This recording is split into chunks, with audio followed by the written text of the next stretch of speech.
Isa ka ba sa nakakatanggap ng napakaraming email araw-araw? At dahil sa email na to ay natatabunan yung mahalagang email. Yung ayaw mo nang makareceive ng email galing sa isang sender. Kaso hindi mo alam kung paano. Alam mo ba na kapag ganun ay nakasubscribe ka sa kanila? Kapag nakasubscribe sa kanila ay automatic masisendan ka ng email araw-araw. Di kaya on the next day. Kaya nakakatanggap ka ng email araw-araw galing sa kanila dahil nakasubscribe ka. Gusto bang hindi makaka-receive ng email kung saan ka nakasubscribe? Kung gusto mong malaman, panoorin mo ang video na pero bagong lahat, kung gusto mo itong video, ayaw mo kalimutang i-follow para updated ka sa mga bago kong video. Una, punta tayo ng Gmail. Ito din makikita lahat ng email na natanggap natin din.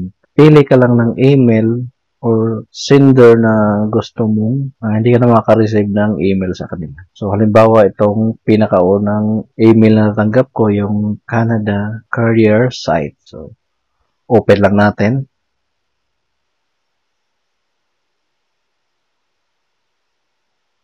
Yan, so antayin lang natin, naglo-loading.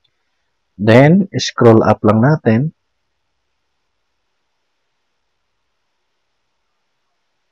Din dito sa baba, makikita natin dito ang unsubscribe at pinutin lang to. Ayan, so mapupunta tayo dito sa another page. So, makikita mo dito, unsubscription.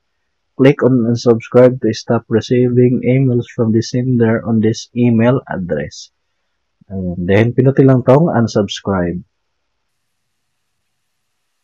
Your unsubscription is successful. So, ibig sabihin nito, hindi ka na makaka-receive ng email sa sender na yon.